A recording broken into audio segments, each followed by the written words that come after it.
He's a separatist. Es separatista. Separatista, güey. Hey, ready? Whenever you're ready, homie. James Callahan, Dirty Harry. Yep. All right. Ready? Yep. Señores y señoras. Welcome to the What's Up Fool podcast. Rodrigo Torres, Martin Rizzo right here, Shout right here, Starstruck. Hey. We have Carlos Ballarta, ladies and gentlemen, from Mexico City. The pride and joy. Netflix specials. CDMX. What's that? And let me introduce you, man. When I first saw him on Netflix, I was blown away, first of all, because the Spanish was perfect. Like I'm not saying, like white people say, que articulate, he's so articulate. But you know what? There's Spanish, that you see on Blood In, Blood Out. And there's Spanish, you see on 24 Horas con Jacobo Slobodowski, or Siempre Domingo, or the Spanish you hear on Estrella TV con Platanito, which is Simón. Spanish. But yeah, man, and when I first saw him, I thought this guy was my age, first of all. Not because of the way he looks, because of the maturity and the confidence and the way he possesses the stage and demands the audience, man. And he makes everybody just already worship him, the way he's dressed and everything, man. Because I'm talking for me, I've been doing it for like 20 years. And to see him right there and already it took me a long time to get, comfortable on stage, and I was a shy guy, Yeah. Well, when I saw Carlos Ballarta doing it, I really thought that he was an older comic. And then when I saw that he was young, so I was like, oh, even better, he's a genius. Thanks, man. Yeah, man. So, hey, we're not worthy. No, please. Cuando te miré por primera vez, yo creía que eran la misma edad. Porque yo tenía how old are you? I'm old, bro. If I tell you my age, motherfucker, steal my identity again. Identity again. I'm the same age as Kurt Cobain, homie. No mames, güey. I'm a Generation X, bro. Oh, so you were born in the 70s, 60s? Yeah, bro, 60s, dog. Generation 2X. Yeah, cuando yo nací, man, when I was born, I'm at the age where I saw everything come out and everything leave. Like when I was a little kid, there was 8 tracks, and then that shit disappeared. It was cassettes. And then if you were rich, and like if you were fucking rich, there was a big thing called like a Blu-ray disc. Laser disc. They were this big, dog. Huge, dog. And my sister, yo tenía primas, Patty, Laura, Güero, and all those fools used to work for Warner Brothers, packing records, dog, manually. Right there in the assembly line? Putting records, bro, in the box. And then they put it in a machine, and the machine seal them, bro. So just grabbing records, bro, like fucking General Motors. All day? Yeah. Yeah, all day. And that's all of my dad's nieces, cousins, that's the job they had. So I was lucky enough to have a cousin named Laura and Patricia, and they had all the albums, bro. I didn't have to go to the warehouse, bro, Circuit City, none of that shit, Music Plus. I'll just go to their bedroom and just look right there, bro. And she had the blue disc. So yeah, man. The laser disc, right? She had the laser disc, but man, they couldn't afford a laser disc player, bro. That's you. Hey, bro, my cousin Laura, and Patty, they were like fucking like 6 years older than me, like 7 years older than me, and they would take me everywhere, bro. Like, si vas a salir, cabrón, te lleva tu pinche primo, no vas. So I was taking one for the team since I was 6, homie. What does a laser disc player look like? Dude, it's like a big CD. It's a big CD. It's like a DVD, but it's fucking big, like a 33-inch. Yeah, It's the size of a vinyl record. And you had to be a drug dealer, man, to have one of those back in the days. Or work in aerospace. Right? How much did they cost? Like $1,200, $500? Back then, it's probably close to $1,000 easy, dude. Because it was a newish shit, dude. Like if you had that, you had the microwave, you had the first VCR that like loaded from the top that came out. Yeah, man. Like no one in my family had that, but my cousin, she had the disc. She had Jaws. you know people do cocaine off CDs? Imagine doing cocaine off a laser disc. It happened, bro. A Playboy Mansion, fool, without you, dog. Get pedo way. Yeah, we can see it now. The laser disc compared to That's big. That's big. It's really big. It was big, man, but it played perfect though. It really looked good. It was like before DVDs. It was before before that CD, way before CDs too. Before cassettes, dog. So right around the same time. Dude, I remember one time my prima, she had a fucking they used to have Avon parties, Tupperware, Cristo promotion, and one time they were having a lingerie party, bro. Damn. Whoa, hey. And let me tell you, man, it was one of the worst lingerie fashion show I ever seen, bro. It was all my Diaz and my cousin, bro. Bunch of little grapes and pears. Pura peludas, bro. And they were like that, bro. And all you saw was deodorant, eh? So we have Carlos Ballarta. What's up, fool? What's up? I remember cassette tapes. I remember VCRs. I had that when I was a kid, and it was like the beginning of the 2000s. And I think that's because we grew up poor in this country, so we get like the VCRs like later, when like right after they were the big thing in the rest of the world. And we had cassette tapes. I remember that I got a Super 8 video camera, and that was like 2003, I guess. And I was very excited because I had a Super 8, and that was like completely outdated. And I remember kind of like old shit. If I tell my son about those things, like the other day, I just told him that iPads were a thing that didn't exist when I was a kid, and he was just shocked, to learn that. You couldn't understand. I was like, what? How? Yeah, that was us. You didn't have an iPad growing up? I was like, no. Cassette didn't back in the day, dog.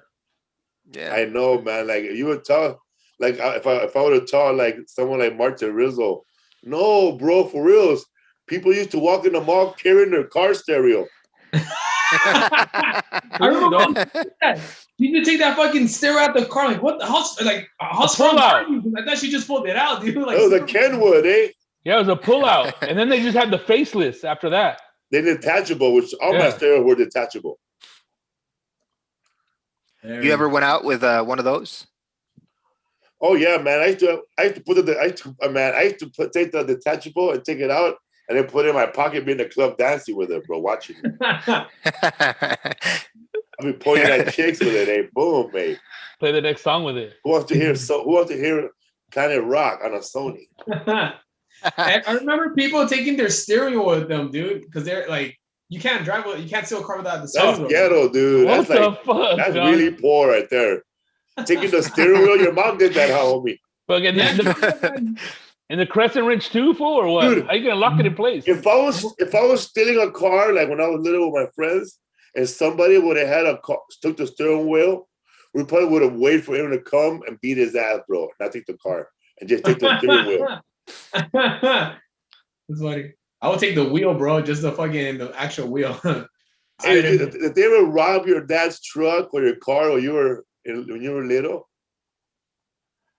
Nah, dude, they stole my dad's truck when I was in high school, dog, and he found it 7 years later, fool. Where? It was a fool that got fired from his work, and they found it in San Bernardino, dog. Like a lost kid, huh? Yeah, dude. And then his wife wrote a letter going, "Why'd you have to send my husband to jail?" It's like, bitch, he stole my truck. Dude, I tell you, man, somebody stole my dad's truck, bro, and you know that fool, bro. That's the only truck he had. We were like 7 motherfuckers, bro. A tank, bro. Bro, we couldn't ask for nothing, bro. No Boy Scouts. How you gonna be a Boy Scout, man? You got 7 brothers. Go camping with them. I remember that. Fuck, what were we talking about? Forgot it. Your dad's truck got stolen. Yeah. Oh, we came out of Sears and they took my dad's truck, fool. I remember my dad called the police, making a police report. Se llevaron mi troca, all that shit. Called Magna the PI. Bro, I got live with full racist, pinche negros, Oh no! Like that scene in Goodfellas, fool. Yeah, dog, racist, dude. And the police, you know, they have to calm his ass down, you know. Fuck. Hilarious, dude. I don't want to talk to a white cop. He don't know shit. Me encabroné. Hey, sometimes Mexicans that know shit, like my dad, bro, that fool demanded a Mexican cop, bro. Every time he got arrested or every time he just Pero para qué? No sé. To elongate the process, dog. I know, hey, you know hablo inglés, güey. ¿Dónde está uno mexicano? Yo, Hey, tú, pinche nopal. Fuck me. yo conozco mis derechos. Oh, 222. dude, before the pandemic, I went to the Mexican consulate to get my passport again. Bienvenido. And man, you know how many times I heard that word inside of it? Yo tengo mis derechos. Sí, güey. Yo lo sé. Estoy educado. Tenemos una Let me constitución. tell you, man, when I go to the Mexican consulate, yo sé cómo callarme la boca in there, bro. That's it. Saca las This little patadas, dude, güey. bro, with like, he was those orange teeth. You know, he was like, yo sé mis derechos, right? Because he wanted to vote, you know, in the Mexican election. So he was trying to get his electoral thing together, but they were telling him that he was in the wrong line. And, bro. So absentee voting to Mexico? Oh, my God. But now it's worse. I went to go get my passport renewed like 2 weeks ago. But now, because of the pandemic, they only let 10 fools inside, dog. A day? No, per At a hour. time? Oh, no By appointment. 80 no more día, waiting güey. in line, bro. No more waiting in line. And no more scams too, bro. Like, there's no more. Remember before, like, if you would show to the consulate, like me, with no pen. You steal the one from the consulate? Dude, I showed up one time with no pen and nothing, bro. Like, just my passport and my birth certificate folded 30 times. Like a homework I didn't want to turn in. And then this guy, this little this salesman, you know, little paisa dude, he goes, hey, compa, ¿no tienes pluma? No. Pero yo las vendo $1, pues ponga, or $1, bro. I was charged all the way to the parking lot, bro. Dude, when you enter the Mexican consulate, that's like going to Mexico, fool. Bro. Little pinche manita, güey. ¿Tienes una pluma? No. ¿Cuánto cuestan? $1. Pues dame una pluma, pues. And that was an ugly pen, bro. The big, fine. And the ones like you might get in prison or county jail. So he sold me the pen. I make to the right. There was a lady making fresh orange juice. I said, ¿cuánto por el jugo? $2. Damn. $3. So then I go.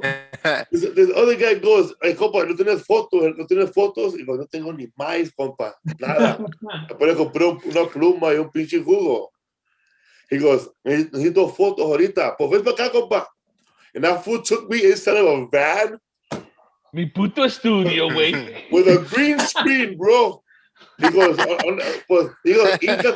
íncate, compa. Ay, güey. So, bro, I kneeled like I was going to pray. And that fool took a photo, bro. Click, printed it up, cut it in, charged me $10, dog. Toma, güey. 13, güey. And then I was ready, dude. And I had no fucking, I had no appointment, bro. I waited like at least 4 hours after that. Oh, dude. So all that shit is gone now. Now you gotta make your appointments by phone or online, bro. Okay. And if you don't have a computer or a son who's savvy, you know you ain't down. And when you call, they fucking put you on hold. And then they hang up on your ass, dog. And then you're talking to somebody. You're talking to somebody, and they're giving you a number, and then it gets cut off before the last number, dog.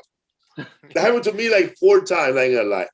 But finally, my wife, bro. We went through the same shit here because we were actually doing shows in the U.S. on 2019, and we got hired by a company over there, and we were supposed to do 15 shows, and we just got to do 5. and we had to postpone everything that was we were gonna do on 2020, and then they told us that we had to make an appointment at the U.S. Embassy here in Mexico City, but they do not have any appointments until fucking August or some shit. You're It's lying, the same thing bro. over here. Yeah, bro. it's crazy. There was people showing up with no appointments, complaining to the security guard that they kept hanging up on them over and over. Pero señor, yo necesito hablar con ella adentro porque me colgaron mi teléfono, me colgaron 10 veces. They hung up on me. Señora, por favor, usted no puede tener atrás adentro porque usted no apunta, por favor. You know, put it this way, dude. Mis derechos. When I was waiting for my name to be called like this, bro, all happy, bro. I saw, don't bring your cell phone out. I don't need my cell phone, just quiet, bro. Every fucking 10 minutes, a new person will come and argue with the security guard, dog. Chillando, güey. Like that guy from Instagram, que chille. I saw on your stories, Felipe, that you're at the consulate, and it looked like it was Mexico for a bit. Bro, that is Mexico. Once you're in there, you can kiss your accent and your fucking Instagram page. And all that shit, bro. You go in there, bro, nothing but badass, horrible pants from Sears, bro. And they charge you for toilet paper in the restaurant. Bro, every lady you grew up with from every party you went to that told you, ¿cuántas sodas tomaste, cabrón? Ya. It works there, bro. Every lady that told you you cannot come to the party because you're ugly works at that place, bro. Remember that lady, bro, when you wanted another soda and she said, ¿cuántos sodas tomaste? Oh, yeah, my gordo. That lady works there too, güey. Te vas a miar, ya párale, güey. Bro, but I just did everything nice, and they get, bro, I was out of there in an hour, fool, less than an hour with my appointment, dog. I didn't want to look at nobody, bro, on the way out, bro. They were looking at me, bro, like I had been. Ayúdame. Bro, they were looking at me. Bro, after I got my passport, I stood behind them, bro, to listen to them, bro, like this. It's sad. It was sad, dude. ¿Ustedes tienen ciudadanía mexicana, todos? No, güey. No. What? If we have a Mexican citizenship. No. So you never voted in the Mexican election? No, dude. But I mean, if I heard, according to my uncle, if your mom and dad are both from Mexico, you can get dual citizenship. Really? No, yeah. I think so. Yeah, there's a lot of guys here. Not like their grandparents were from Spain, and they got like Spanish citizenship because their grandparents were that. So maybe you guys can get that too. I told my dad that. He's like, "Ya pa qué chingados, güey." I already got American citizenship. This motherfucker. Entonces, tener pasaporte no es tener ciudadanía. Yeah. No. Porque tus derechos otra vez, güey, cuando estás en el país, güey, o sea, if you don't know how to maneuver in Mexico, man, te la meten, güey. Where are you from, Carlos? ¿De qué parte de aquí in Mexico City? Damn, dude. So you born and raised. Born and raised right there, dude. Okay, that's hardcore right there. What? Yeah, it's tough. Yeah, but it's really tough. Like everybody that I know has actually been mugged once or twice. At least. But I've never had that here. I got mugged in Colombia, and that was like, I live in one of the toughest cities in the world. I never get mugged, and I come here and some hobo steals my phone and my wallet. I was really ashamed to get mugged outside. He had a knife? Yeah, he had a knife. There's like a very tough place in Bogota. It doesn't exist anymore. It was called the Bronx, and there were a lot of people there. It was like a small street or a small I don't know what, like a block, and there were a lot of people there that had they sold drugs. There was prostitution rings. They even had a fucking alligator. So whenever they had to make someone disappear, they would just bring him in. And since the cops would not go into the Bronx, they would just throw the people into the alligator, and the alligator would eat the motherfucker. And when the cops and the army finally got into that place, they found the fucking alligator, and they were like, "What the fuck?" Is that the neighborhood that they closed down and they gated it up and nobody could go in there no more? And then the people moved to another neighborhood? I think I saw one like that on dangerous places in the world on Netflix. Yeah. And there was a little town in Mexico, bro, that in Mexico City, that's really rough too. Is that Tepic? En la ciudad, ¿cómo se? ¿No será Tepito? Donde tienen ¿No un será? mercado. Tepito. Tepito, Simón. They went in there, bro. That's where Cuauhtemoc Cárdenas is from, right? The soccer player, Cuauhtemoc. Cuauhtemoc Blanco. Cuauhtemoc Blanco. Yeah, sorry, bro. Yeah, that's where he was born. Actually, I got one of my friends, one of my colleagues here, another comic. His name is Aníbal. Calls himself El Muerto. He's actually from there, and he tells us like some pretty, rough stories. Like back in '85, there was a huge earthquake here in Mexico City, and everybody in that neighborhood lost like everything. And he told us what they did. They just moved them into like houses made of like plastic or some shit, and they were living there for like a year. And then everybody's like, there's a lot of delinquency there, and a lot of people. Doing some bad stuff over there, but there's actually like a small mafia there. Like the people that sells drugs in Mexico City, like small time, drug dealers. They actually are controlled from over there. Really? Unión Tepito se llama. How's the weed over there in Mexico City? Are they good? Weed? Yeah. I'm not I don't smoke too often, but I think it's pretty good. I guess it's legal, right? Ya apenas, hace unos días se hizo legal.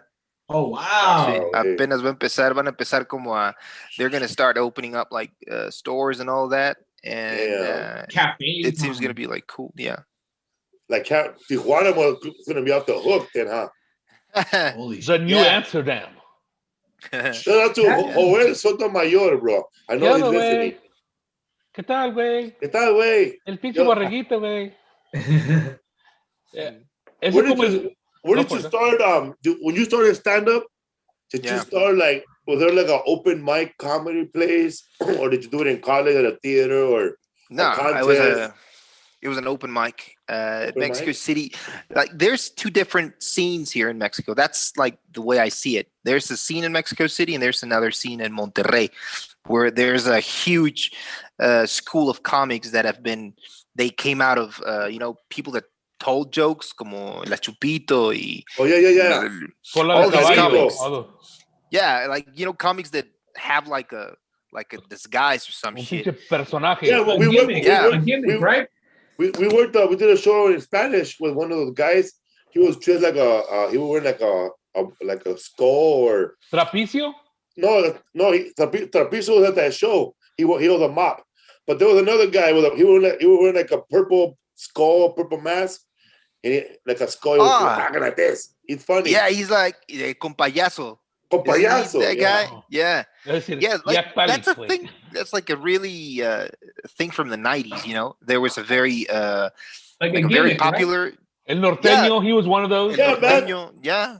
Tell us, take us to that little history of stand-up in Mexico. When I was a kid, my uncle who lives in Tijuana, I don't want to say his name, but man, he was the king of pirateria, bro. Pirateria, bro. Let me tell you, man. You want to know how old I am, bro? I was slanging Thriller in junior high school, bro.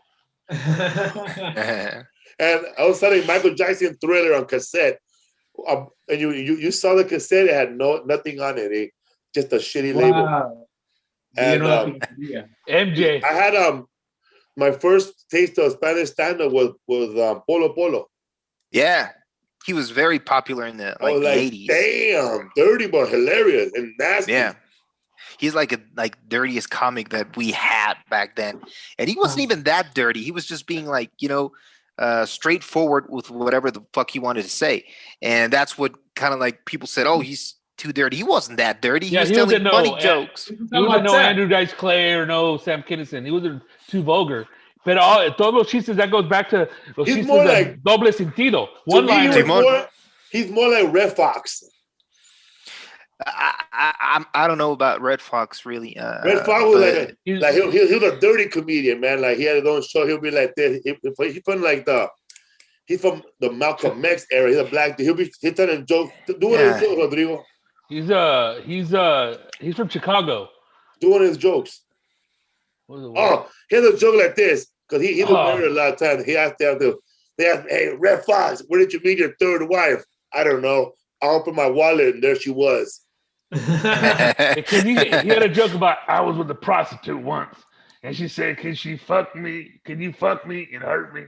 And I said, so I fucked her and I hit her upside the head with a brick.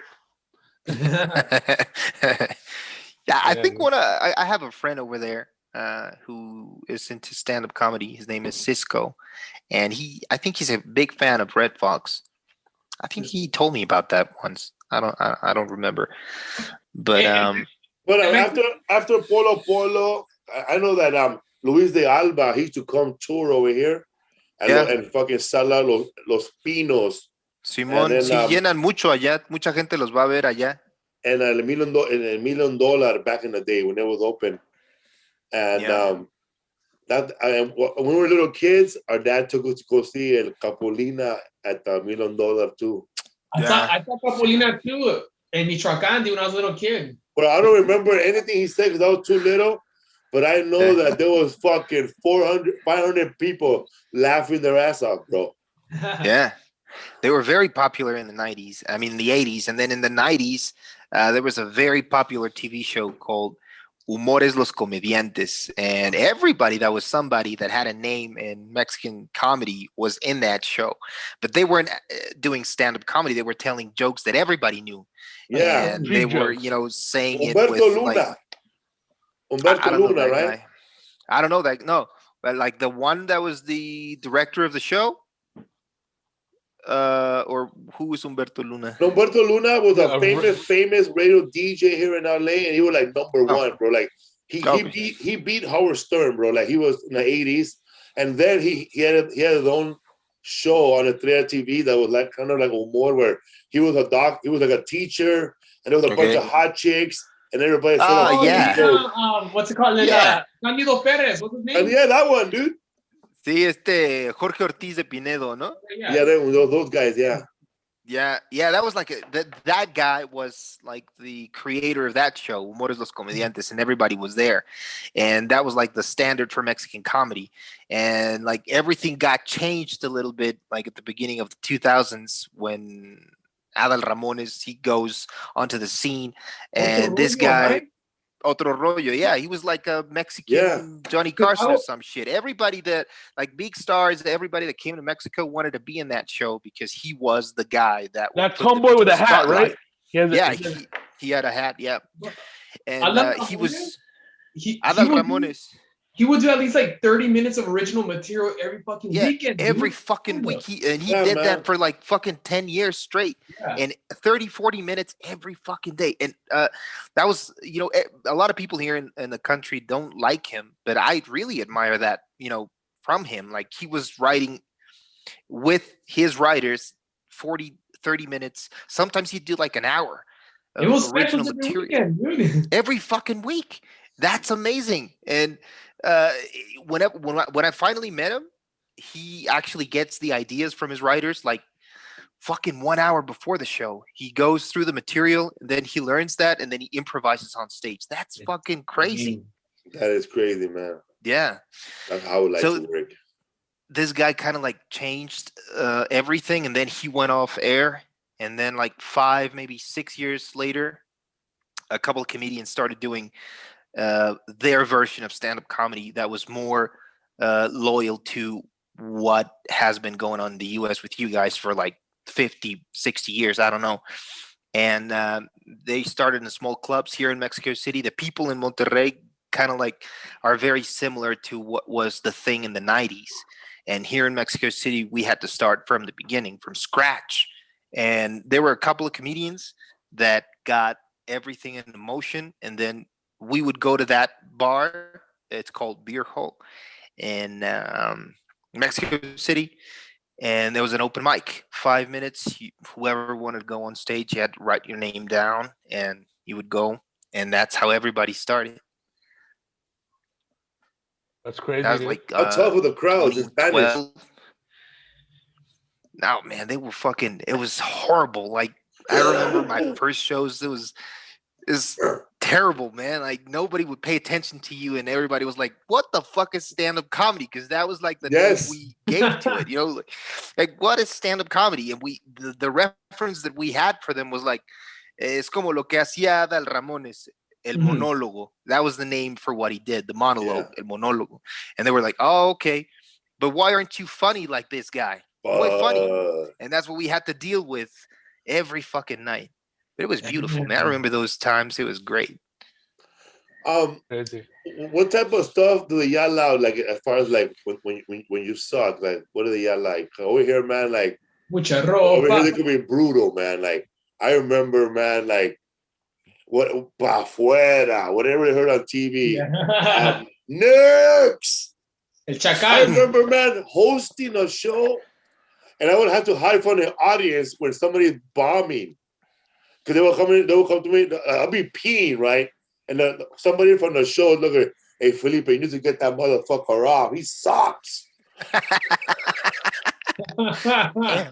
The fucking audiences, they have no mercy. They know how to run a show. Yeah. That was really fucked up. But I mean, you guys have the thing, like, if I don't know, that's my impression. I think stand-up comedy, if you want to get to be the best, you got to do it in English and you got to do it in the United States. That's what I think. Really? Are you prepping any stand-up in English? Is that your next step? Not yet. I'm scared as hell. I want to do it, but yeah. Your English is really, really good, bro. Your English is better than my Spanish. Thanks. You have like an American accent, kind of. You know what? Yeah. Thanks. I tell you something. I grew up.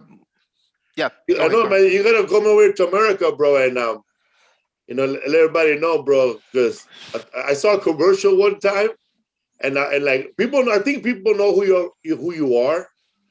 You know, I know people know who you are because I saw a commercial. Yeah. No lie, I saw a fucking commercial, and I thought it was you without your glasses. But I swear to God, did you see that commercial with that kid? He has long, straight hair, just like him. And he's wearing those glasses also. And he had a fucking sweater like you, but he's not wearing the glasses. And he was very, very deadpan, dude. I thought it was you. No, I haven't seen it. But, yeah, I mean, right here, I think. Right here in America, like, oh shit, where'd I go?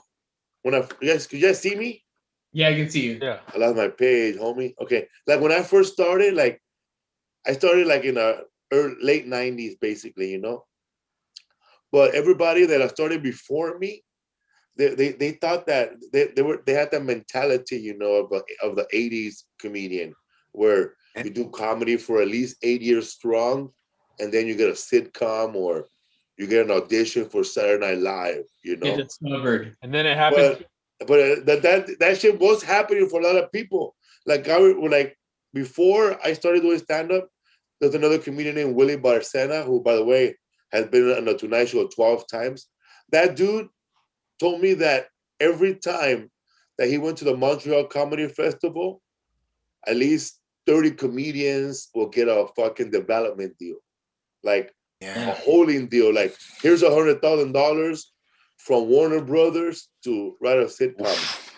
All right? That's a dream, man. For real, Willie Barcena, I witnessed with him get 4 of them. Damn. All I did was take him to the meeting. But but then that was his mentality, right? So that's his way of thinking and taking comedy. But all those gifts were gone by the time I started. Because when I went to Montreal in 2005, nobody got a deal except the Flight of the Conchords. Those guys? Yeah, those guys. You know, they got a deal and they got their own show on HBO. But the 2 years before me, this redneck comedian that was hilarious for 20 minutes, they gave him $1 million. Fuck. And he disappeared after that. And then after that, the networks did not want to give no young comic shit no more. Okay. So now, man, like to get a deal, you really have to be with a good agency and your agency has to have a client that has a studio deal already with Universal, and then they could put the whole package together, you know. Because man, when I didn't know this, I'd just be in my living room going, "Fuck this motherfucker." But when you know, man, it's like, fuck, it's a long process. Yeah, so I don't know, man. I never thought that I'll be doing a podcast, first of all. Like when I first started, I just wanted to make people laugh. I had no goals like I'm gonna do it for 10 years. If I don't get this, I'm gonna quit. I just didn't know, man. I was living by myself. I think when I started doing stand-up comedy, it was perfect, man. Like my baby mamas have left me. I was by myself. I was living alone, bro, in a little room, man. And I love stand-up, man. Like, fuck. Yeah. Right now, my favorite comedian right now is Todd Berry. That guy's hilarious. He's fucking yeah. hilarious, man. Yeah. He's got the spicy honey special on Netflix, right? Todd Berry, is he? I think so. He has a couple already. Yeah. When you were growing up, right? And he's white. Yeah, he's bald, dude. He's that guy from The Wrestler. Yeah, he's got the spicy honey special. Yeah. Carlos, when you started off, when you were a kid, what comedian did you look up to? I wasn't into comedy really when I was growing up. I really got into comedy when I started doing stand-up comedy. When I got on stage for the first time, it was awful. And then like the second time, it was a little bit better. And just that taste of, laughter from the people, that was enough motivation for me to, get into this thing. And there were a lot of Mexican comedians that were starting, the guys that set the whole scene into motion, that they were very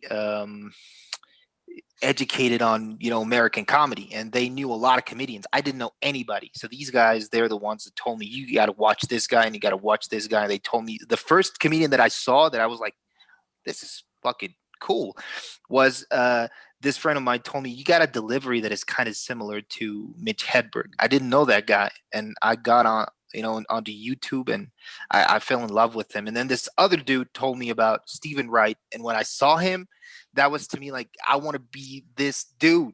I want to be like Stephen Wright. Hey, I have a funny story about that guy. You do? Because I wanted to be that guy too. When I first saw him, I was like, yeah. I put a sunroof in my apartment. The people upstairs are pissed off. One time I ordered breakfast. I order breakfast anytime. I order breakfast during the Renaissance. That's amazing. That he's one of the only comics that wrote a short film and had an Oscar. Really? Yeah, he got the Appointments of Dennis Jennings, right? Yeah, he wrote that and he got an Oscar for it. Yeah, he was just so. I was so inspired by him, and then I met Dave Chappelle, and that guy's. I think he's the best comedian right now, and Louis C.K. He's also a huge influence on me. Both like those three guys to me, they mean a lot to me as a comic. Yeah, I was working at Dodger Stadium making hot dogs. No, I was making chicken for a restaurant called Yoshinoya, but also making hot dogs and fries. But I was 30, bro. And Stephen Wright, I saw his goofy ass hair, and he got a soda, and nobody recognized him, bro. It's like I felt like that black dude when he saw Eddie Murphy at that basketball game. I know who you are. You're the king of Zamunda. And I said, hey, you're fucking Stephen Wright, man. He goes, hey, this is Stephen Wright. Fuck them, I don't know who you are. Hold on, man. I want to shake your hand. So I went around, and he waited for me, man. I saw your special, man. I'm a comedian too. And I went to shake his hand. He went like this, bro, before pandemic. He's a germaphobe. He shook my hand with his hoodie, homie. Hilarious, dude. No contact. Yeah, man. He was funny, that dude. He was really. I purchased tickets to go see him in San Diego. I think it was May 2020. But the show got canceled. I was gonna see him for the first time. And before I saw him, I saw Louis C.K. live here in Mexico City. He came here on February the 3rd, February 2nd, I don't remember. But this guy, he had like an opening act, like another comedian from New York. I don't remember where he was from, but the day before he went on stage to do his show, he called me up and said, "Hey man, I saw your Netflix special and I saw some things you got on YouTube, and I was wondering if you'd like to do like 5, maybe 10 minutes." And I was like, "Of course I want." And that was really cool. It was, I got to meet him, talk to him. He told me a lot of things.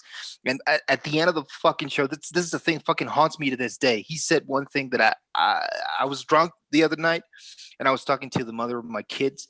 I was like, what did he mean? What did he mean by this? He said, you got to keep on doing what you do. You got to keep being as honest as you have been so far. If you do that, you will get to be one of the best. But I said, the best, like what? The best, what do you mean? The best at what? Like stand-up comedy in Spanish? What? And that's when I said, I have to go to the US. I got to try it. You know, at least if I don't do it, fine, but at least I tried it, you know. It was a really cool thing that happened. Oh yeah, it's cool, man. Man, let me tell you, man. I got a call one time from David Becky. I think that's Louis C.K.'s manager. But because hey, Lou, and I was like, what? He goes, he's trying to get a hold of you. And I'm like, I mean, I get paranoid, bro. Did I say something wrong 5 years ago when I was drinking? Did somebody retract one of my bad grammar tweets? What's going on? And they go, no, Louis C.K. wants the number. And I said, oh shit. Wow. So, man, we started talking, and he talked to me in Spanish a little bit, and then we spoke English and then Spanish. And they go, yeah, man, I want to meet you. So I went to his. He was renting a Airbnb somehow somewhere. And I went in the room, and he was there with that fool Albert Brooks, and that guy from the guy who did King of the Hill. What's his name? Mel E. Brooks, the guy that does the soundtrack. No, that's Albert Brooks, the guy from King of the Hill, and The Office. Anyway, whatever. I met those three guys, bro, and I was like, "What the fuck?" Damn. I know, man. It's like those little things like that, you know. I can't, like, sometimes I just can't believe it, man. Like, really, they want to hang out with me? It feels really good, eh? It feels good. And then you go tell one of your homers, your friend, like, I have a friend named Mando Cosillo. He goes, "Shut up, eh? Hey, get the fuck out of here, eh? Or keep that in, you liar." Pasó algo similar when I contacted you to be on my podcast in Spanish. I told my friend, he's also a comic, and I told him, Felipe is going to be on the show. And he said, I love that guy. I love his special, like the Bad Decisions one and the one from YouTube. There's like I said, a lot of Mexican comedians look up to you guys, and they try to, be on the lookout for new and, good comics. And it was like really, really honored that you said yes to be on my podcast, man. Thank you. Thank you for that. And we're honored to have you on the podcast. So thanks, man. Right after, you did your stand-up, right? You've been doing it like 10 years, 12? Yeah, it's going to be 9 years. Yeah. 9 years? So, because I remember me and Rodrigo talking about this like 5 years ago, right? Because we had read an article that there was like this. It wasn't even a big article, but it was like a big old comedy boom in Mexico City. Yeah. Like the 80s. Like everybody was like, they were giving out shows to everybody. That's when we started thinking, maybe we should speak Spanish now. Eh? But was that really the thing? Were people before you getting specials? And when did Comedy Central go to Mexico? What I want to know, because they skipped us over here. You got to cross the border now or there. When Comedy Central went to Mexico City, a lot of the comics that I know that were never on Comedy Central over here, go, what the fuck? Because they're gonna start a Comedy Central in Mexico. And then I've been doing, there were a lot of people who were like, what the fuck? He goes, I'm gonna start speaking Spanish too. But I know that Comedy Central went to Europe too that year, and they went to Spain and they went to Venezuela. Spain, yeah. Because they want to capitalize it, just like they wanted to do WWE, just like WWE want to take over Lucha Libre. But that's awesome, bro. That's good that they came in there like real good. But I see like a lot of people from Venezuela, speaking the Portuguese, doing their languages. Yeah, man, so many people I never heard of. A lot of people. How did when did Comedy Central show up? When you started noticing? Okay. Yeah. I don't know. I can't really tell you why or when, but when I started, the first time that I got on stage was December 2012, and there had already been like 2 stand-up comedy specials taped, for Comedy Central, and they were like, no, that guy wasn't there. Okay. No. Eran, I'm gonna throw out some names: Diego Sanasi, Roberto Flores. Hector Garcia, Gus Proal, that guy is my teacher. Shit. They were like Adriana Chavez, Sofia Niño de Rivera. There were like very few comedians that got selected for that. What? You're like the first generation of like that modern stand-up? Yeah, those guys were like the first generation in Mexico and City. They were killing it, right? They started off, to an audience that wasn't educated on what stand-up comedy was, and that was tough for them, but they paved the way for everybody that came afterwards. Without them, none of us would be doing what we're doing right now. And at the same time, for some reason, like the same thing happened in the 90s, there was a huge movement called Rock en tu idioma, no?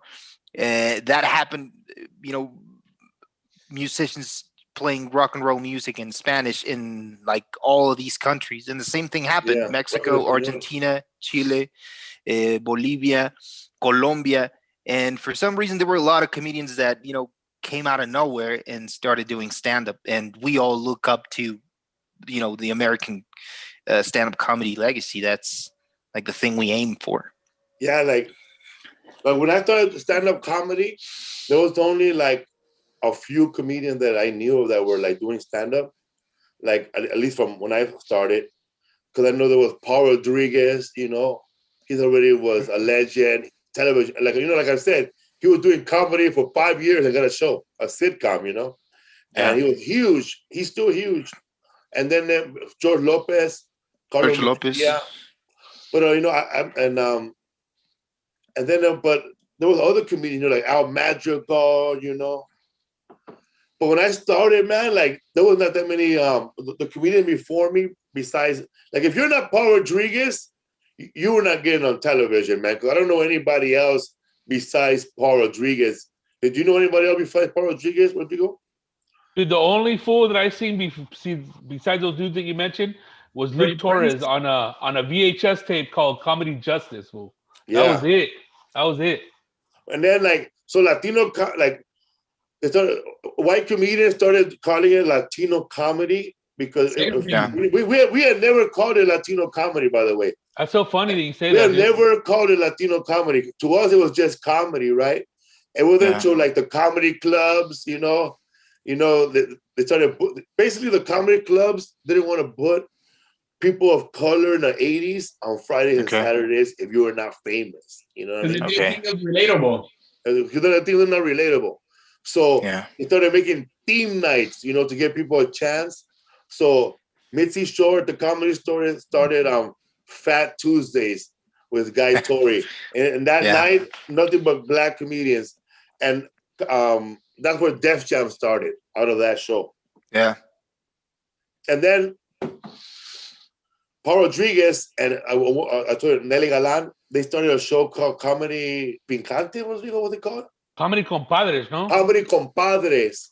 And that was like the first ever stand-up comedy show with actually Latinos in it. That were not, like, there were no white guys in it, just Latinos in it. And they were all local. They were Puerto Rican guys, Dominican guys who were doing stand-up comedy like for a long time. I didn't even know, I never heard of these guys, but they were doing it forever. So they got on, and then they did another one like Def Jam, and that's Carlos Mencia hosted that one. But it wasn't until like the 1999. There was a show called Que Locos, and it was like basically the brown BET comic view, because everybody saw it. It was on Galavisión, first of all. Yeah, what's his name? George Lopez was in there, right? Yeah, I did that shit 9 times. Yeah. I did it 9 times, and I did all the warm-ups, and I got paid the same. Shout out to Mike today. Don't you have a set there where you have like a different delivery, like a little more kind of like Deadpan? Bro, let me tell you about that, bro. I got lost track. I started off Deadpan. Yeah, I did too. My first joke was like this. I used to be like really scared, bro, and I was bald too. So I would look at the crowd and go like this. Today I went shopping, lifting. Just kidding, just shopping, just lifting. You know, and that was all Deadpan. You know, and I would do jokes about like stupid jokes, like today Iraq.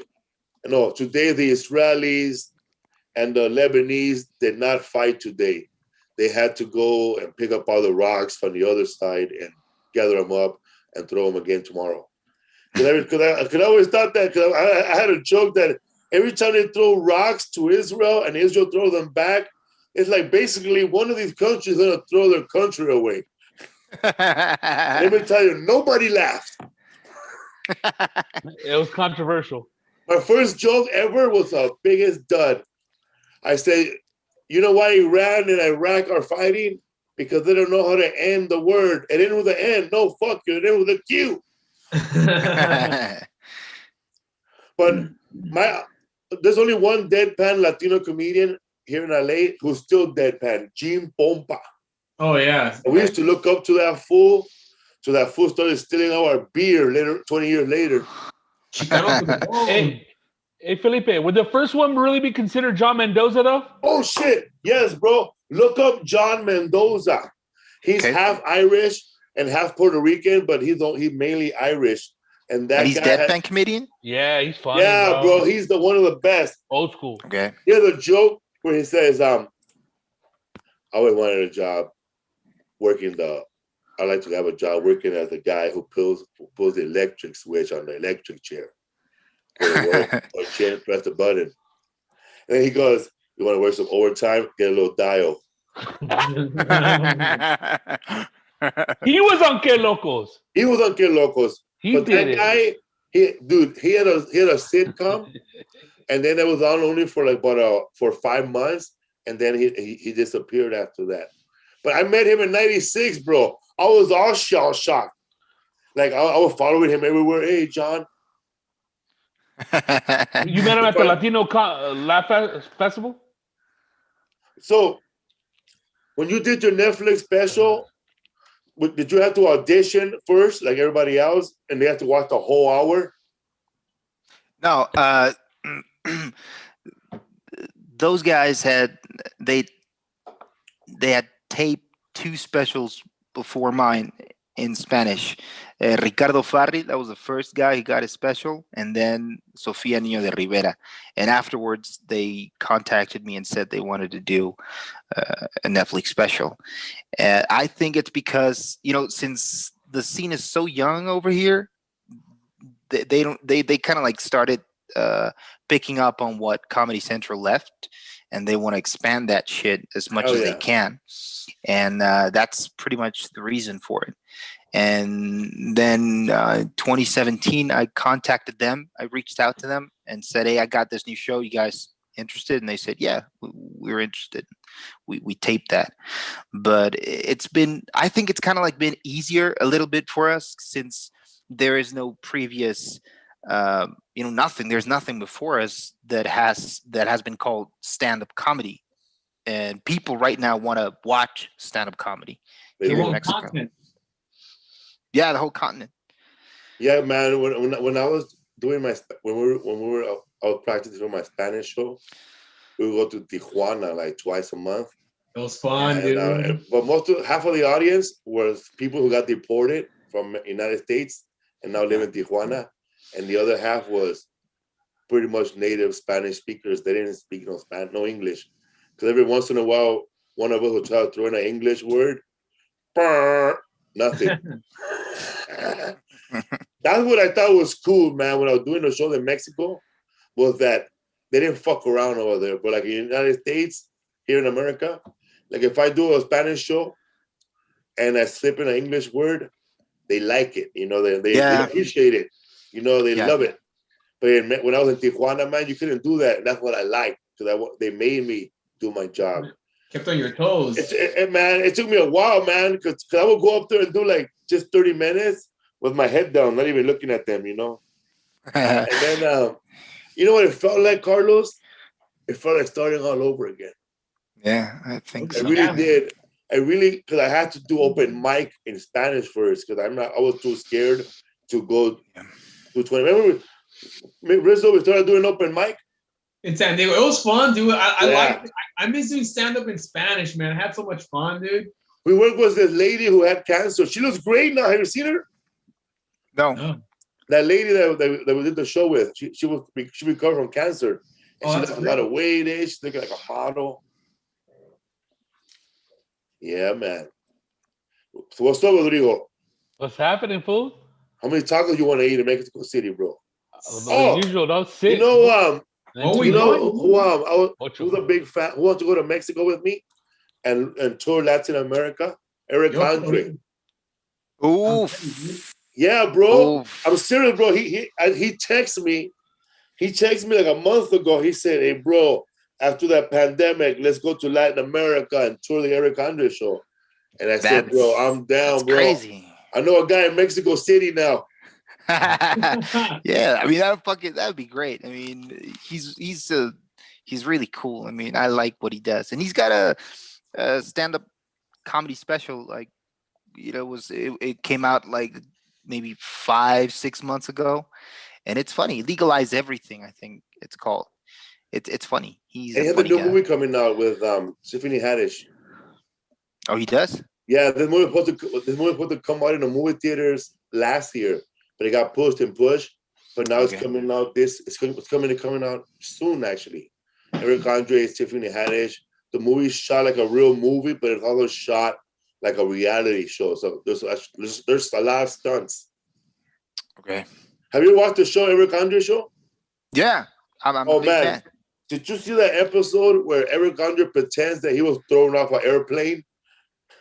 No, I didn't. Dude, he has a sketch where he pretends he got thrown off an airplane, and there's a big splash and a bunch of tourists, and he jumps out of the ocean dressed like a captain. "Oh, can you help me out? These fucking assholes just threw me off a fucking airplane."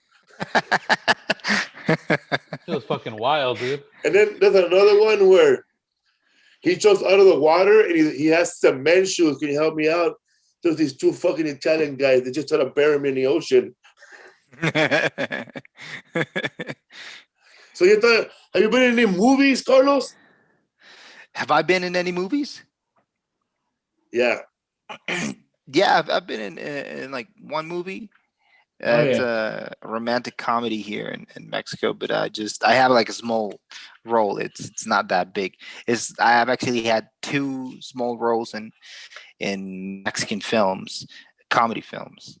That's the only thing I've done. And I've been they have Drunk History here too, and I've been there 3 times.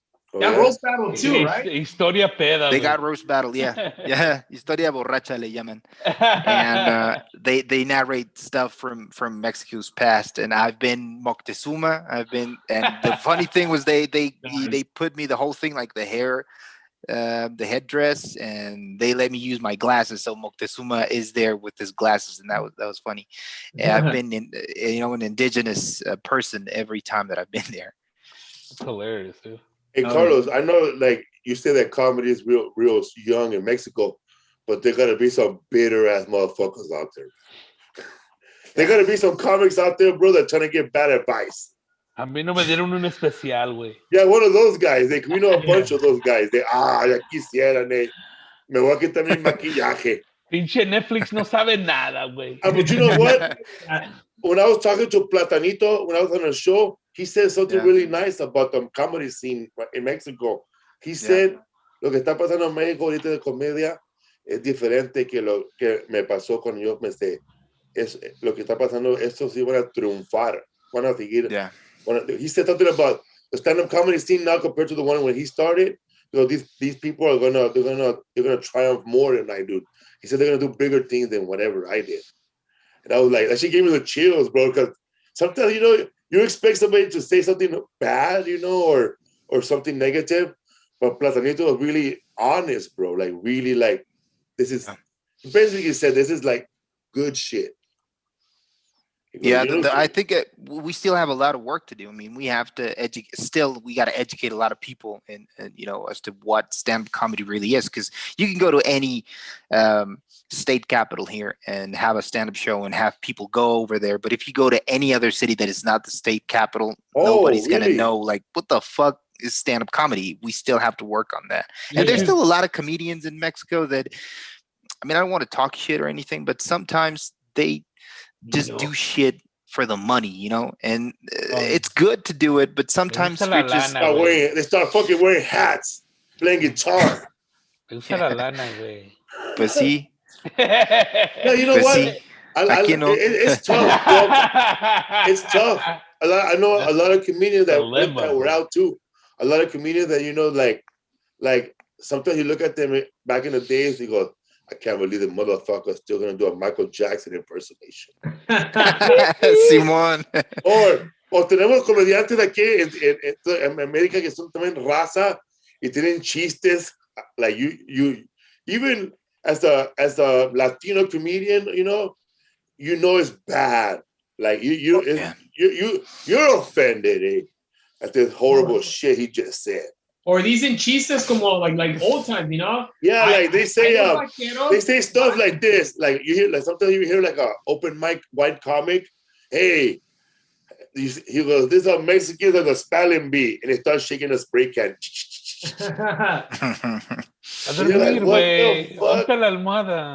What the fuck? This fucking. Then you say a joke about give it up for the last guy, eh?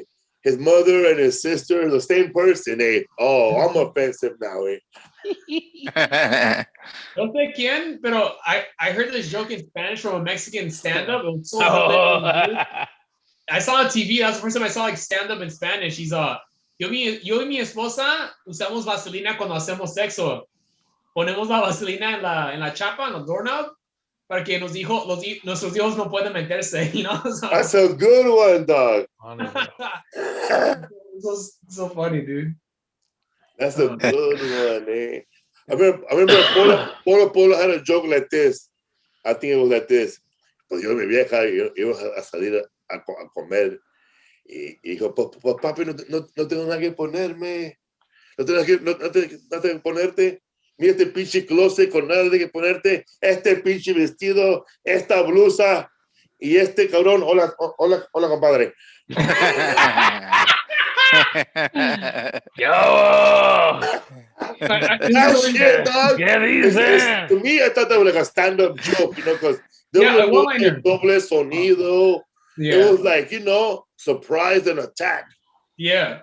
I heard this joke too. Like this, I think it was a Sábado Gigante. La Cuatro was like, ¿cómo se dice boda en chino? Como chang, chang, chang, chang, chang. Güey, te van a cancelar, güey. All right, we just come from massage parlor, bro.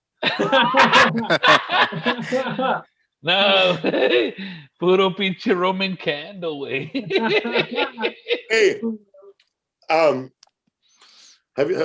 Carlos, have any young open mic hack have done any of your jokes? Not that I know of. I'm not really. I don't know. Like I've been kind of away from the whole thing. I used to go to open mics, but just do my 5-minute thing, and then if I find somebody that I know, I talk to him and have a couple of drinks before the pandemic. And I was just like 30, maybe 40 minutes there, and I'd go back home. I haven't really stayed there to know exactly what's going on. Did you guys after the comedy show, like you and your comedy buddies, like these are my friends. After the comedy show, man, one of the things that we used to love doing was after the show, like some guy would go pick up on chicks. Look at our faces, all right? We would go to Denny's or any restaurant, any cafeteria that sold pancakes 24 hours, and we would stay there writing and laughing and making fun of each other till fucking 5 in the morning, man. Yeah. Those are the best times. That was before the drug addict, by the way. Yeah, it's really cool. Yeah, we do that here too. I mean, you stay at the club sometimes and you have a couple of drinks, and then you go to the different thing is that you go to taco parlor and you have a lot of those, and you keep drinking and joking and messing around, and those are good times. Yeah, man. We do that. There's a lot of comedians out here in LA also who are just do stand up part time. Like they have a regular job, 24 hours, like 40 hours a week. But these guys are still hilarious. They're funny, you know. Like they could be out there touring, but they don't want it, you know. They just want to be local and make a few money here. Maybe get on Comics Unleashed. Mm-hmm. But that's it, man. There are a lot of comedians out there like that who just love it just for the love of it. Yeah, there are a couple of guys that, you know, they tried stand-up comedy like maybe once or twice. They don't really like it. They don't know how to translate what they do when you're hanging around with them onto the stage. So they just quit, but they remain there and they remain funny.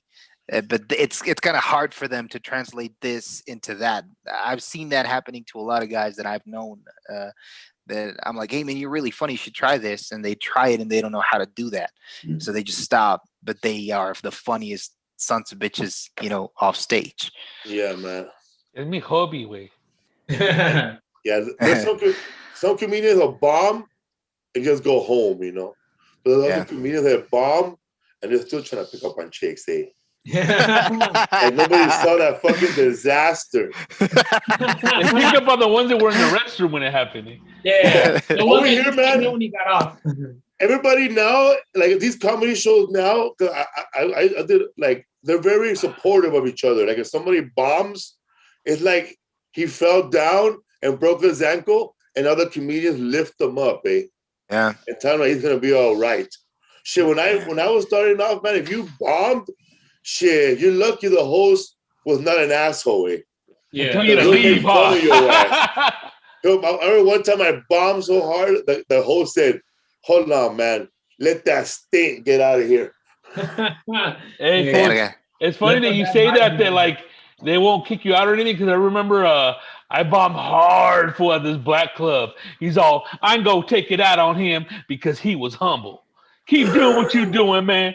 You're going to get it one day.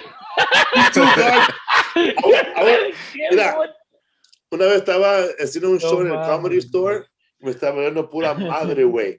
And then el siguiente comediante era Damon Wayans, y me dijo, "Fuck these motherfuckers, you're funny." And I was like, made me cry on your leather jacket. Dude, one time I bombed so bad at the Improv, I went straight to my car and went home, dude. I was like, fuck this. That's what you're supposed to do. Yeah. I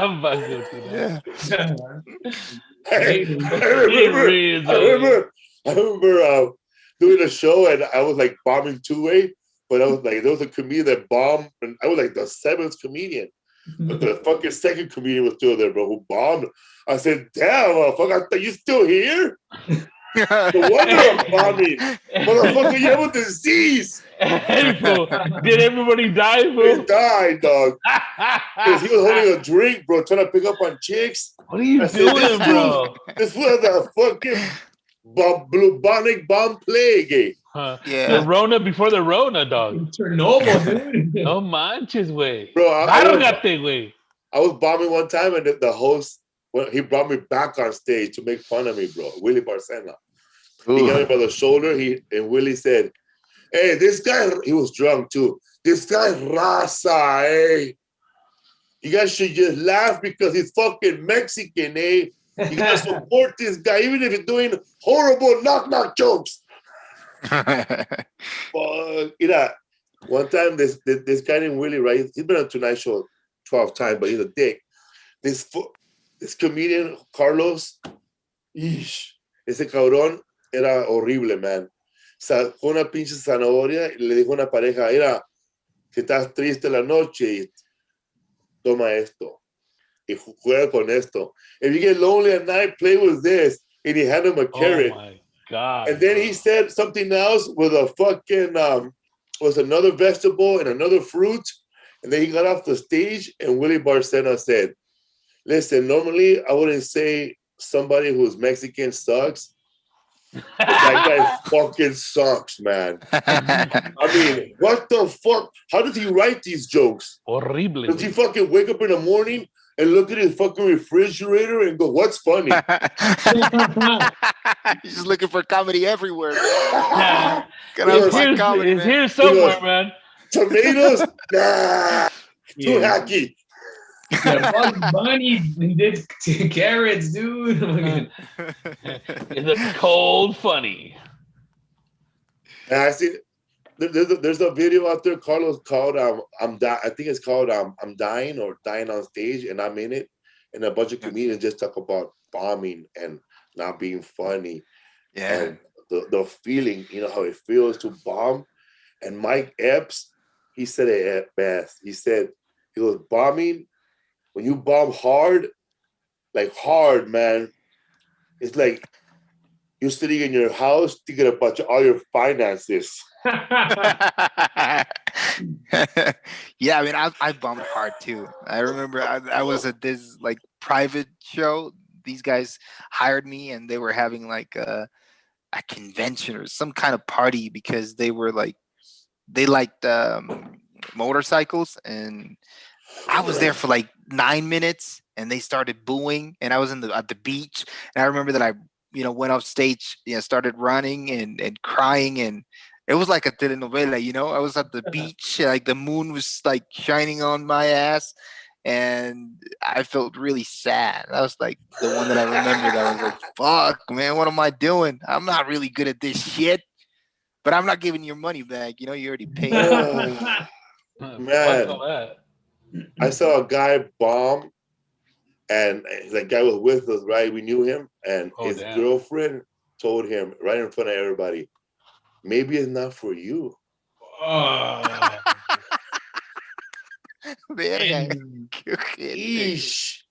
He's a photographer now. He was chain smoking after that, bro. He was Republican too. Fuck. And Puerto Rican. That hurt. Yeah, man. So, what's the name of your podcast, Carlos? The one I was on. Se llama Status Culo. You're gonna be there in like 2 weeks from now. You. Yeah, thanks a lot for going, man. Thank you very much. Status Culo. I've been listening to your podcast to get better at Spanish. Yeah. I've been going through all. I listened to the one where that one woman explained where the different accents. The different accents and where they come from. Yeah, she's from Andalusia in España. Yeah. Whoa. And I got like a whole different Spanish over there. It's kind of similar, but you asked her how to say something, and the way you said it was hilarious. The way she said it, man. Yeah, it doesn't sound like Spanish at all, but it is Spanish. And these guys fight over there in Spain for the the central authorities to recognize that it is Spanish. And I laughed too at that one podcast when you were talking about I don't know, it was gringo Mexicans or Venezuelans, and you compare Venezuelans to be like a horrible woman, a person in a bad marriage who was living in didn't like this type of liberalism, so she gonna tell everybody, no, it's bad for everybody.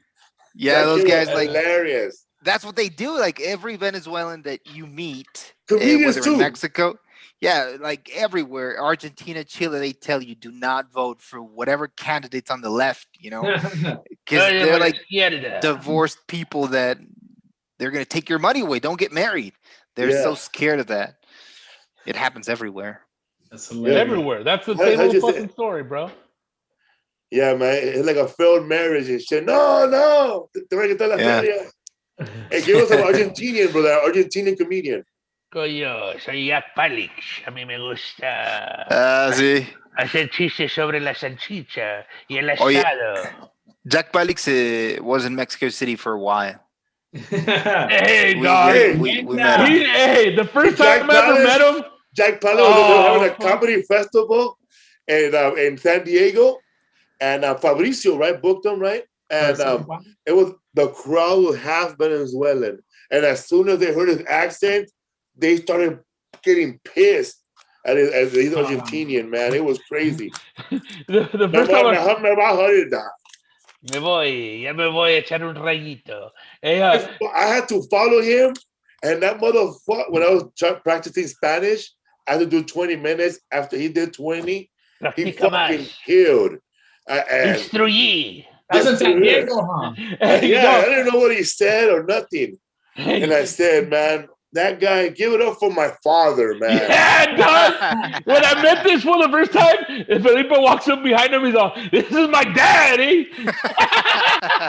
Because he has a joke about being old. Yo no soy viejo. Yo no soy viejito. Yo soy vintage. I'm not old. I'm vintage. It's cool, dog. Gosh.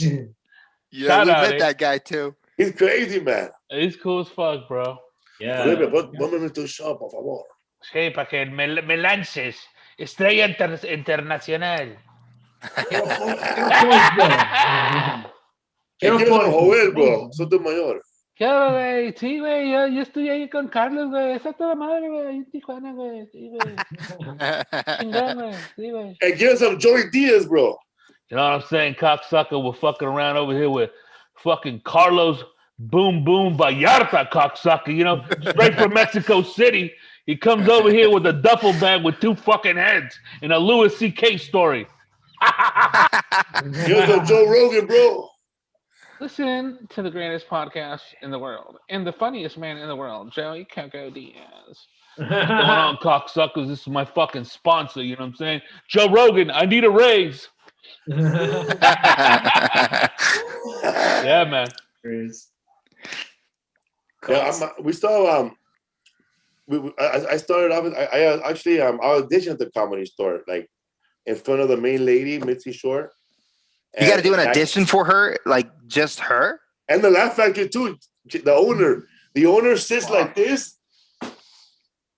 Yeah, you gotta do 3 minutes, and if your 3 minutes are horrible, he'll just tell you come back in 6 months and try again. Fuck. Or so you got to do it right the first time, right? Or come back in 2 weeks, right? Come back in 3 weeks. One time, me and this other comedian, the owner was doing an interview with somebody and shit, you know, political stuff, you know, promoting a club, and we fucking pulled over and we yelled out, "Jamie, come back in 6 months, motherfucker!"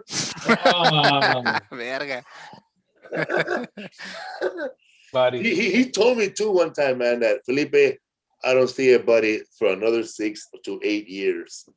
And I remember I was hurt, man. And then when I saw him, I told him, "You fucking liar, man. It took 12. That's funny. Hey, Carlos, are there any major comedy clubs in Mexico City, like the Comedy Store, the Improv? Not any major comedy clubs, but there's like W139. That's like the main comedy club here in Mexico City. Y Woco. They're both in the same place. One's on the first floor and the other one's on the second floor. Okay. And the people that is in the first floor, there's like maybe you can get like 80 people there and 150 upstairs. And sometimes there's a show up there and there's another show down. But like major comedy clubs, there really aren't. Hay otro que se llama La Caja Popular, que está en Querétaro. It's not in Mexico City.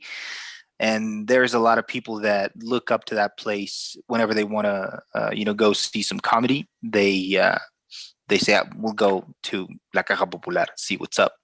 That's funny. Over here, La Caja Popular is a furniture store that's been here 100 years. Un pinche Otto, man, La güey. popular, la popular. Un And lazy then another man. one, Dirdens. Old school. Is it still around, Dirdens? Catalina. La popular, hell yeah, bro. No, Dirdens. Yeah, I'm not sure they closed down. Shit turned into fucking Funny, man. Right here, man, like, I remember, were they Chris Rock? Or somebody said that, because I don't understand, you know, all these comedians that want to cross, they want to cross over, you know. Kevin Hart is doing a show over here for 55,000 people. Jon Stewart is doing a show for 1,200. Why does Kevin Hart need to cross over? He doesn't have to. The best advice, Carlos, I ever got from a comedian was Paul Rodriguez. You know, because he was worried about, you know, hey, am I going to cross over? Am I going to have white people come to me? You know, like white people are going to go to my show. He said, let me tell you something, man. If you're funny enough, people will cross over to you. Yeah. That's all that matters. Eh? Man, that's true, man. You And people are crossing over to you, Carlos. Like, you're a big ass comic, bro. We're going to come over here in LA, bro, and do fucking 48 hours, bro. Eddie Murphy. I'll be Nick Nolte. Let me tell you, brother. For real, I mean, they're going to start redoing every fucking movie anyways. Right? Oh, yeah. I'm pretty sure next year there'll be like a Starsky and Hutch with fucking Leslie Jones and Tiffany Haddish, you know. Or one day, you know, when people start opening up their eyes, we're going to have a Ghostbusters with just a bunch of Mexicans. Because, bro, we don't see ghosts. We invented a cucuy. Yeah, dude. So they made a movie called La Llorona with a bunch of white people. And they made that shit like Llorona. La Llorona. Ma Sharona. Well, aquí in Mexico, like in the United States, there's been a lot of like Chicano comedians that were like famous, but locally, like as far as like they will write funny songs like Se me paro, paro, paro. That Johnny Chingas, right? I think so. Yeah, and that guy was a famous, not even a famous comedian. All he did was write songs about like Weird Al Yankovic, but they were all like Chicano songs. All right. Yeah. There was Valdez, right? O'Brien and Valdez, because they had that other guy, Jose Jimenez, no? And that was like a fake one. He was like, bro. He was Jewish, here, man, bro. they had whenever they saw a Mexican comedian back in the days, it was a Jewish guy. Jose Jimenez. My name is Jose Jimenez. The most like hackiest. That's I guess the original Latino comedy, right? Or Hispanic comedy. Oh my god, bro. Like right here, like the over here, like the woke crowd, like they go after stuff that they go for the easy fights. Like Speedy Gonzales. Yeah, they're very offended right now that a Mexican is a little mouse. Yeah, I'm more offended that the guy that playing Speedy Gonzales can't even run. But dude, check out what's funny about that. The original voice was made by a white dude, right? Now it's finally like, you know, by a Latino dude, Mexican dude. Crazy. Yeah, bro. And Cleveland was a white guy. A white dude. Yeah. A lot of those voices were originally, right? It's just young kids are barely discovering this stuff, you know? They're like, what? They're shocked, bro. Yeah. Oh my goodness. Gen Z. What? I know, right? It's like when people like that's why America will never show, or anybody will show if there's UFOs out there, they ain't gonna show them, bro. People will just freak out. It'll be over, dog. They'll freak out, bro, because if once you realize that there's UFOs, you could throw religion out the trash now, bro, because that shit's fake. Yeah. But you know, the religious people probably say, I told you that they were gonna come back, and they're here. This is the second coming, man. It'll be like the believers and the non-believers. Dude, I bet you it could be like one on TV, dude, and be like, nah, dude, that's bullshit. They don't exist. Yeah. They made that in Hollywood, bro. Bro, let me tell you, man, you want to just have everybody, Americans freak out, turn off their fucking power, bro, and just have one house with power. And that's it, bro. A whole war will start. The power grid, man. So, Carlos, man, Where can people? You have a 3. How many Netflix specials? You have 3, right? I got 2. Or 2. El I Amor gave de you another one, Putos. Yeah, El Amor de Putos y Furiañera. Those are my 2 Netflix specials there. Yeah, man. I like the joke you did, the one on Comedy Central about the Chinese kids who make the T-shirts. Yeah. And they have to rip the hose. The fucking brilliant joke. Yeah, you got to pay like the same amount of for a regular shirt, and you got to pay the same for a shirt that does not have fabric in it. It's ridiculous. People pay a lot of money for that stuff over here, man. Yeah. That's why I only wear T-shirt that people give me. That's a cool one. It's not my first, and it's not my last. Oh, we gotta go. My wife is saying that. Oh shit! Oh my god! Are you comfortable? People are asking that, dude. New Zealand, there's a whole bunch of Mexicans out there, man. They want to see you. Yeah, here we go, man. All right, Today, okay, I messed up. Okay, yeah. Our sponsor this week is HelloFresh. HelloFresh offers 25 recipes featuring a range of flavors, cuisines, and ingredients, so you'll never get bored. Try something new every week. HelloFresh is perfect for busy schedules, offering 10 to 20-minute meals, low prep recipes. Lisa and I, we get the deliveries once a week, and we gotta make those meals good. And put it this way, you're a single guy. There it is. There's one right there. This is from HelloFresh right here. My girlfriend HelloFresh meal right there. Fucking, say no to the grocery store. They'll deliver a meal prep every week for those single comedians out there who only like eating chicken wings and ranch and soda their whole life. You can have a meal sent to wherever you want. Okay, and HelloFresh offers customable orders where you can change your delivery days or food preferences. We were able to choose vegetable options for meals, and they were delicious. And I ain't gonna lie, bro, it was good. So check out America #1 meal kit today. Go to hellofresh.com/fool12. Use fool12, fool FOOL 12 for 12 free meals. Are you kidding me, man? The last time I gave you 1 free meal, now it's 12. Listen, you're gonna get 12 free meals. Listen, there's a scam there somewhere, but I'm not gonna mention it, but there's 12 free meals.